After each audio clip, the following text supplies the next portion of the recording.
Hello dear bankers, नमस्कार। आप सभी दोस्तों का स्वागत है जेएआईबी 360 डिग्री कंसेप्ट सीरीज में और हम आपके साथ जुड़ चुके हैं। आपके इंपॉर्टेंट टॉपिक मॉड्यूल ए का एक इंपॉर्टेंट टॉपिक है कंज्यूमर प्रोटेक्शन एक्ट 2019। तो आज हम लोग कंज्यूमर प्रोटेक्शन एक्ट की बात करेंगे दोस्तों।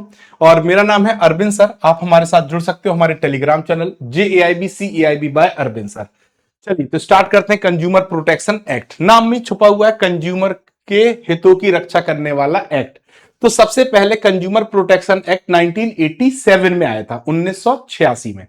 अब 1986 1990 के पहले है, यानी जो ग्लोबलाइजेशन या लिबरलाइजेशन या प्रिवेटाइजेशन जब हमारी अर्थव्यवस्था में आया, तो प्रिवेटाइजेशन को हटा दो, अब ग्लोबलाइजेशन और लिबरलाइजेशन की बात करें तो उसके पहले का जो समय था, मार्केट की कंडीशन थी वो अलग थी। जब ग्लोबलाइजेशन और लिबरलाइजेशन आया तो उसके बाद मार्केट की सिचुएशन अलग थी। तो जो पहले हमारा कंज्यूमर प्रोटेक्शन एक्ट 1986 था, वो कहीं ना कहीं उन सभी तथ्यों को कवर नहीं कर पा रहा था, और इसीलिए बाद में क्या किया गया, हमारे पास नया एक्ट लाया गया, consumer protection act 2019। So the consumer protection act 1986 was the product of the pre globalisation era, यानी जो हमारे पास कंज्यूमर प्रोटेक्शन एक्ट 1986 है, ग्लोबलाइजेशन के पहले का प्रोडक्ट है। Post liberalisation the Indian market has grown with a unprecedented pace. Globalisation के आने के बाद या लिबरलाइजेशन के आने के बाद जो भारत का बाजार है बहुत तेजी से आगे बढ़ा है, ठीक है। So the act was amended several times. इस एक्ट को, कंज्यूमर प्रोटेक्शन एक्ट 2019 को बहुत बार अमेंड किया गया, और वो अमेंड किस आधार पे किया गया, in view of change in the ecosystem arising from liberalisation globalisation of economy and digitalisation of commerce. तो कॉमर्स यानी वाणिज्य के डिजिटलाइजेशन के बाद इकोनॉमी के ग्लोबलाइजेशन और लिबरलाइजेशन के आधार पे हमारे जो इकोनॉमी का इकोसिस्टम, इसमें बहुत सारे चेंजेस आए, जिस वजह से इस एक्ट को बहुत बार क्या किया गया, चेंज किया गया। अब हमारा जो नया एक्ट है कंज्यूमर प्रोटेक्शन एक्ट 2019 यानी CPA 2019, इसके साइलेंट एस्पेक्ट्स क्या क्या हैं। So CPA 2019 has widened the scope of protection to consumer by covering even advertising claim, endorsement and product liability, the tool use in modern trade to woo the customer. ठीक है, तो इनका कहना है कि ग्राहकों को जैसे वू करने के लिए जो कंपनियां हैं वो एडवर्टाइजमेंट क्लेम करती हैं, है ना, इंडोर्समेंट और प्रोडक्ट लाइबिलिटी की बात आती है, वो सभी टूल होते हैं जो आज यूज किए जाते हैं। ठीक है, तो इन्हीं सब के आधार पे कंज्यूमर के प्रोटेक्शन के लिए CPA 2019 लाया गया। अब इसमें क्या क्या रखा गया है, डिफाइन स्पेसिकली कंज्यूमर राइट्स, यानी वो व्यक्ति जिसने किसी प्रोडक्ट को अपने उपयोग के लिए खरीदा है, दैट इज कॉल्ड कंज्यूमर। तो कंज्यूमर के हितों की रक्षा के लिए यहां पे क्या क्या रखा गया, स्पेशली डिफाइन किया गया, कंज्यूमर के हितों की रक्षा की जा सके। Ad feature of unfair contract, अगर कोई बेईमानी करता है ना कॉन्ट्रैक्ट में, तो उसके लिए भी फीचर सेट किए गए। Introduce product liability action, product liability action को भी इंट्रोड्यूस किया गया। Define design and include related aspects, include e commerce and electronic services provider. पहले ई कॉमर्स और इलेक्ट्रॉनिक सर्विस प्रोवाइडर नहीं थे, अब हैं, तो उनको भी ऐड किया गया। एडवर्टाइजिंग और इंडोर्समेंट की बात की गई है। एक्सप्रेस वारंटी पैरामीटर, ये सभी को हमारे CPA 2019 में ऐड किया गया है। ठीक है दोस्तों, अब कंज्यूमर होता क्या है। The new act give a broader answer to the question as the who is consumer, यानी जो हमारा CPA 2019 है वो एक ब्रॉडर आंसर देता है कि क्या है CPA, मतलब कौन है उसमें कंज्यूमर है कौन। तो consumer is a person who for the consideration paid or to be paid, यानी कंज्यूमर वो व्यक्ति है या कोई भी व्यक्ति हो सकता है जो कंसिडरेशन किसी सामान के बदले में या किसी सेवा के बदले में या तो उसने भुगतान किया है या भुगतान करने वाला है। ठीक है दोस्तों, तो अब वो सेवा या सामान क्या हो सकते हैं उनकी बात की गई है। He want any goods for other than resale और कमर्शियल पर्पज, उसने अगर कोई भी सामान खरीदा है, ना उसे रीसेल करना है ना कमर्शियल पर्पस में यूज करना है, उसे अपने लिए यूज करना है, तो वो एक कंज्यूमर है। ठीक है, हायर्ड और availed any service other than for commercial purpose and that understand a contract for personal service. अब इनका कहना क्या है कि उसने कोई सर्विस को हायर किया है जो कि कमर्शियल पर्पस के लिए नहीं है ना, तो उसको भी इसमें शामिल किया जाएगा कंज्यूमर को। He use any good other than the commercial purpose, वो किसी भी सामान को कमर्शियल पर्पस के अलावा यूज करता है, और बेनिफिटेड फ्रॉम एनी सर्विसेज, या वो कमर्शियल पर्पस के अलावा किसी सर्विस को बेनिफिट उठाता है other than for commercial purpose that under a contract for personal service, यानी अपने खुद के यूज के लिए, तो उसे हम कंज्यूमर कहेंगे। कुल मिला के मैंने क्या कहा कि कोई भी सामान या सर्विस अगर आप खुद के यूज के लिए खरीदते हैं और उसका भुगतान करते हैं तो आप कंज्यूमर कहलाएंगे। ठीक है दोस्तों। सो कंज्यूमर के राइट्स क्या होते हैं? कंज्यूमर के राइट्स में right to be protect against marketing of goods, है ना, गलत तरीके से मार्केटिंग करे जाए किसी गुड्स की, और इससे कस्टमर क्या होता है, प्रभावित होता है ना। प्रोडक्ट और सर्विसेज विच आर हैजर्डस और टू द लाइफ और द प्रॉपर्टी, यानी कोई भी ऐसी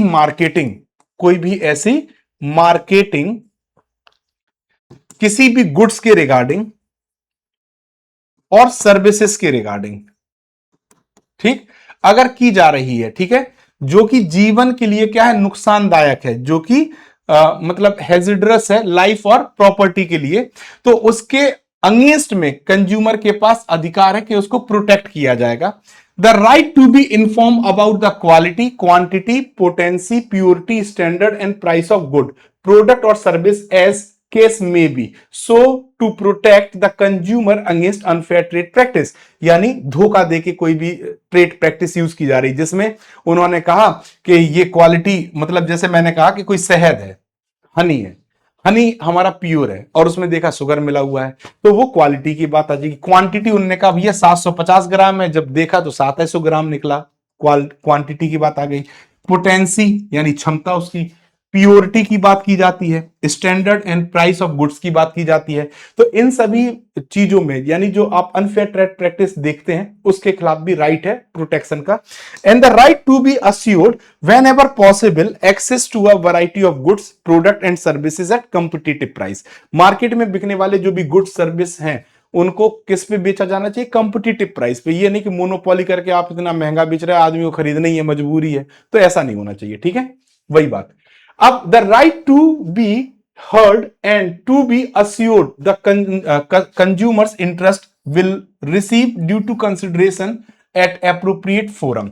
अब कंज्यूमर का एक और राइट है कि उसके हितों की रक्षा के लिए, है ना, उसकी बात वो अपनी कहे तो कोई सुनने वाला कंज्यूमर फोरम होना चाहिए जहां पे उसको एप्रोप्रिएट तरीके से सुना जाए। Right to seek redressal against unfair trade practice, अगर किसी कंज्यूमर के साथ धोखेबाजी हुई है तो उसको रिड्रेसल मिलना चाहिए। और रिस्ट्रक्टिव ट्रेड प्रैक्टिस और अनस्क्रपलस एक्सप्लॉयटेशन ऑफ कंज्यूमर, यानी शोषण भी नहीं होना चाहिए कंज्यूमर का। Right to consumer awareness, consumer awareness का भी उनको अधिकार है। ठीक है दोस्तों, तो अब सीपीए के तहत क्या क्या इंक्लूड होता है, सीपीए के तहत क्या क्या इंक्लूड होता है? सबसे पहले applicable for persons consuming goods and services for self consumption, यानी कोई भी गुड्स एंड सर्विस जो सेल्फ कंजम्पशन के लिए लिया गया वो सीपीए उस पे लागू होगा। CPA 2019 extend to the whole India including union territory of Jammu and Kashmir, पूरे देश में लागू है। अब क्या इंक्लूड नहीं होता है? अगर आपने कोई सामान रीसेल के लिए खरीदा है तो उस पर आप सीपीए लागू नहीं होगा। गुड्स फॉर कमर्शियल पर्पस के लिए आपने खरीदा तो लागू नहीं होगा। Service render free for charge, आपको कोई फ्री में सर्विस दे रहा तो उस पर चार्ज नहीं, पता चला भंडारा चल रहा, वहां खाना खाने गए और भंडारा खाने के बाद हमने कहा खाना ही खराब है, समझ रहा बात, एक एग्जाम्पल ले रहा है। ठीक, तो ऐसी चीज नहीं जो फ्री में हो रही, हाँ स्वास्थ्य के लिए हानिकारक नहीं होना चाहिए। ठीक है, फिर लिखा है service under a contract of personal service, है ना, जैसे कि जो घर में घरेलू सेवा है उनको भी इसमें लागू नहीं किया जाता है। ठीक है, तो ये हमारी चीजें इंक्लूड है और ये चीजें हमारी इंक्लूड नहीं है। अब अलग अलग फोरा की बात करें, so CPA 2019 has build upon the framework of handling of consumer dispute established under the preceding act. तो जो भी ग्राहक होते हैं, कंज्यूमर होते हैं, उनके जो भी डिस्प्यूट है ना, उनके लिए सीपीए 2019 को के तहत फ्रेमवर्क एस्टैब्लिश किया गया है। So broadly the framework comprise following bodies, यानी कंज्यूमर डिस्प्यूट के लिए जो फ्रेमवर्क है उसमें अलग अलग बॉडीज हैं। सबसे पहले आता है कंज्यूमर प्रोटेक्शन काउंसिल। एग्जाम में पूछा गया है ये क्वेश्चन यहां से एग्जाम में पूछा गया है, जो 2025 नवंबर 2025 में जो एग्जाम हुआ है उसमें पूछा गया है। ठीक है, कंज्यूमर प्रोटेक्शन काउंसिल क्या है? These are at all 3 level. National level पे होती है सेंट्रल, स्टेट लेवल पे होती है स्टेट और डिस्ट्रिक्ट लेवल पे डिस्ट्रिक्ट काउंसिल, ठीक है। They rendered advice on promotion and protection of consumer rights under the act. ये सलाह देते हैं कंज्यूमर के प्रोटेक्शन के लिए और कंज्यूमर के प्रमोशन के लिए, ठीक है। So educating customer, protect consumer and promote consumer, ये इनका टास्क है। फिर आता है central consumer protection authority. Authority कौन है? It is authority to regulate matters related to violation of the right of consumer. ग्राहक को दिए गए अधिकार में अगर कोई भी वायलेशन किया गया है तो उन मैटर्स को कौन देखेगा? सेंट्रल कंज्यूमर प्रोटेक्शन अथॉरिटी देखेगी। So prevent unfair trade practice and ensure that no person engage himself in unfair trade practice. तो अब जो हमारी सेंट्रल कंज्यूमर प्रोटेक्शन अथॉरिटी है, सीसीपीए, इसे हम क्या कहते हैं? सीसीपीए कहते हैं। यही क्वेश्चन शायद आया था, सीसीपीए। तो सीसीपीए की जिम्मेदारी क्या है कि लोग या अपने मार्केट में, भारत के मार्केट में अनफेयर ट्रेड प्रैक्टिस नहीं होनी चाहिए और लोग इसमें इन्वॉल्व भी ना हो। ये जिम्मेदारी किसकी है? CCPA, central consumer protection authority की, ठीक है दोस्तों। चलिए आगे देखते हैं अगला point. Central Consumer Protection Authority, it is an authority to regulate matters related to the violation of right of consumer, ठीक है। Prevent unfair trade practice and ensure against misleading advertisement। याद रखिएगा यही क्वेश्चन आया था स्टार, ठीक है। तो प्रिवेंट करता है अनफेयर ट्रेड प्रैक्टिस के रिगार्डिंग और इंश्योर करता है किसको? कि मिसलीडिंग एडवर्टाइजमेंट ना किया जाए। सेंट्रल कंज्यूमर प्रोटेक्शन अथॉरिटी की पावर है कि वो सामान को रिकॉल करा सकता है, गुड्स को क्या करा सकता है? रिकॉल करा सकता है और डिसकंटिन्यू करवा सकता है एडवर्टाइजमेंट। अब जैसे कोई एक मान लीजिए पे या ड्रिंक की एडवर्टाइजमेंट आई, उसने एक दिखाया गया एडवर्टाइजमेंट, किसी ने पिया और वो आसमान में उड़ने लगा। अब अगर सब सोचेंगे उसको पीने से आसमान में उड़ रहा है तो ये तो गलत है ना। तो ऐसी कोई एडवर्टाइजमेंट जो कंज्यूमर को परेशान कर सकती है या कोई प्रोडक्ट जो कंज्यूमर को परेशान कर रहा है, जैसे बहुत बार आपने देखा होगा कार वापस हो जाती है, कंपनियां कार को वापस बुला लेती, तो रिकॉल गुड्स प्रोडक्ट, है ना। गुड्स प्रोडक्ट को रिकॉल करने की पावर है, डिसकंटिन्यू करने की पावर है एडवर्टाइजमेंट को, ठीक है दोस्तों। फिर आता है कंज्यूमर डिस्प्यूट रिड्रेसल कमीशन। अब देखो डिस्प्यूट माने होती है लड़ाई और रिड्रेसल कमीशन का काम क्या है? आयोग जो कि इस लड़ाई को सॉल्व करा दे। So these are also work at the 3 level, central level, state level और district level. So these handle the consumer complaints filed under the act. तो इसमें जो भी कंज्यूमर कंप्लेंट करेंगे उसके ऊपर ये रिड्रेसल कमीशन काम करता है। फिर आता है consumer mediation cell. Mediation cell का काम क्या है? बीच बिचाव करके, है ना, मीडिएशन करके रिजॉल्व कराना। So these are attached to each of redressal commission। हर एक redressal commission central redressal commission के साथ भी अटैच है, स्टेट redressal commission के साथ भी अटैच है और डिस्ट्रिक्ट redressal commission के साथ भी अटैच है, ठीक है। सो इनका काम क्या होगा? डिस्प्यूट को सेटल करना थ्रू मीडिएशन, ठीक है। मीडिएशन के थ्रू डिस्प्यूट को ये क्या करेंगे? सेटल्ड करेंगे, ठीक है दोस्तों। नाउ अब कंज्यूमर प्रोटेक्शन काउंसिल की अगर हम बात करें तो सबसे पहले हमने 3 पढ़ी थी। एक तो सेंट्रल लेवल पे रहेगा, सेंट्रल लेवल पे प्रोटेक्शन काउंसिल, स्टेट लेवल पे रहेगा और डिस्ट्रिक्ट लेवल पे रहेगा। हमने 3 लेवल पे पढ़ा था ना सबसे पहले, ठीक है। अगर आपने ध्यान ना दिया हो तो यहां देख सकते हैं, यहां पे आप देख सकते हैं कंज्यूमर प्रोटेक्शन काउंसिल किस लेवल पे काम करता? 3, एक सेंट्रल लेवल पे है, एक स्टेट लेवल पे और एक डिस्ट्रिक्ट लेवल पे, ठीक है दोस्तों। डन।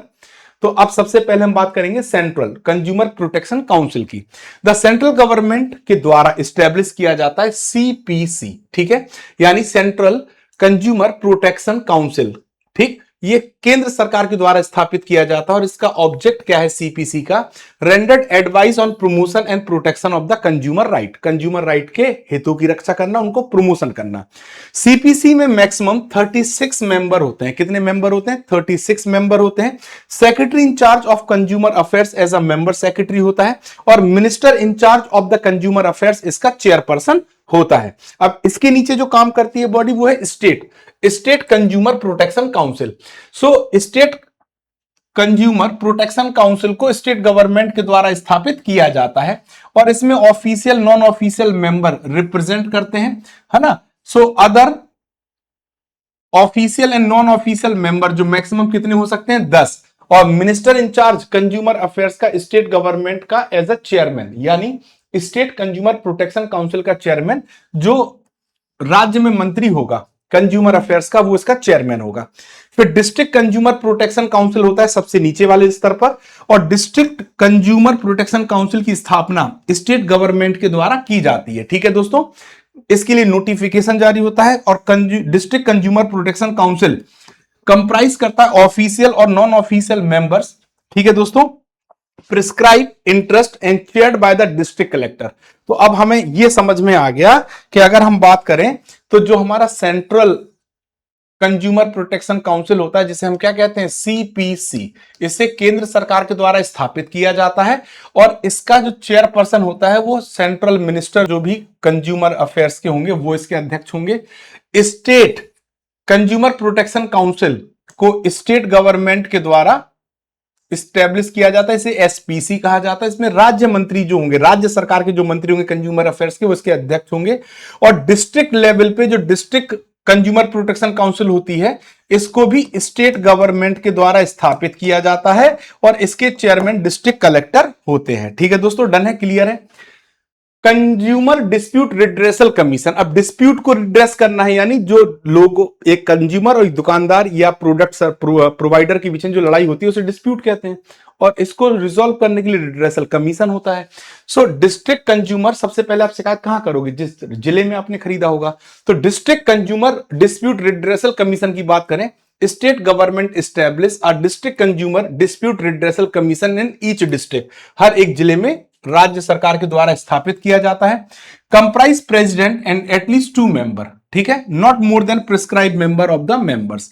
तो यहां पे एक चेयरमैन और 2 मेंबर होते हैं। One of the member and president must be women, in 2 member में से या चेयरमैन में से एक महिला होना जरूरी है। It shall have jurisdiction to entertain complaint where the value of the good services paid as consideration does not exceed 50 lakh. अगर आपका मामला 0 से 49,99,000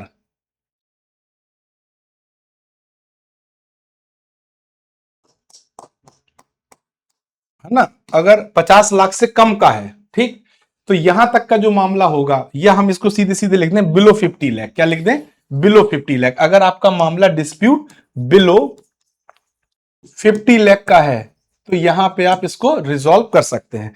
it shall be jurisdiction to entertain complaint where the value of the goods and services paid consideration not exceed 50 lakh. याद रखिएगा, district जो redressal commission है वो सिर्फ 50 लाख तक के मुकदमे या बिलो 50 लाख के मुकदमे ही सुनेगा। पर्सन में appeal against the district commission, अगर आपको डिस्ट्रिक्ट कमीशन के द्वारा दिया गया आंसर से कोई भी पक्ष सहमत नहीं है तो वो स्टेट कमीशन के पास अपील कर सकता है। और स्टेट कमीशन के पास अपील करने के लिए उसको कितने दिन दिए जाते हैं, 45 days after receiving the order of district consumer dispute redressal commission. ठीक है दोस्तों, डन है। इसके बाद, ठीक है, a person may appeal against the order of district commission to the state commission on the ground of fact of or law within 45 days from the date of the order or extended period permitted। इसमें extended period भी permitted है। No appeal is permitted against the order proceed pursuant to the settlement by mediation। अगर mediation के through settlement हो रहा तो वहां पे अपील नहीं की जा सकती। तो दोस्तों, ये थी आज की हमारी क्लास। आई होप आप सभी को क्लास समझ में आई होगी। टेलीग्राम चैनल आप ज्वाइन कर सकते हैं।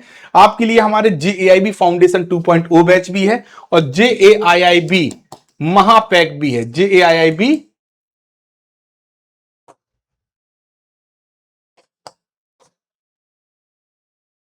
महापैक भी है। आप हमारे महापैक के साथ जुड़ सकते हैं। किसके साथ, महापैक के साथ जुड़ सकते हैं। और दोस्तों, महापैक की अगर हम बात करें तो आपको 6 मंथ महापैक भी है, 12 मंथ महापैक भी है, 24 मंथ का महापैक भी अवेलेबल है। ठीक है दोस्तों, सो इसे लीस्ट प्राइस में आप सब्सक्राइब करके चारों सब्जेक्ट की कंप्लीट प्रिपरेशन महापैक से कर सकते हैं। और अगर आपको लगता है फाउंडेशन बैच तो आप फाउंडेशन बैच के थ्रू भी जुड़ सकते हैं। ठीक है दोस्तों, डन है। नाउ अब आपके लिए हमारा MCQ बैच, कौन सा MCQ बैच स्टार्ट हो रहा है 24th से। ठीक है दोस्तों, और हमारी PPB की क्लास इसके बाद शुरू होंगी। तो आप इस बैच को अभी ज्वाइन कर सकते हैं। नया बैच है, कंप्लीट MCQs यहां पे कवर होंगे। केस स्टडी बेस्ड क्वेश्चन भी यहां पे रिजॉल्व किए जाएंगे। तो इससे जुड़ना मत भूलिएगा। रेगुलर प्लान 1999 और प्रो प्लान 2999 में आप अवेल कर सकते हैं। ठीक है दोस्तों, साथ ही साथ आपके लिए समर्थ 2.0 आरबीआई ग्रेड बी बैच भी है, इसको भी आप ज्वाइन कर सकते हैं अगर आरबीआई को टारगेट कर रहे हैं। और कंप्लीट बुक्स पीडब्ल्यू की अवेलेबल है 1224 रुपए में अमेजॉन, फ्लिपकार्ट और पीडब्ल्यू स्टोर पे। तो आप जुड़ जाइए और अपनी स्टडीज को स्टार्ट करिए, क्योंकि अब आपके पास समय पर्याप्त है। सो आज की क्लास में बस इतना ही। Thank you very much. Thank you all.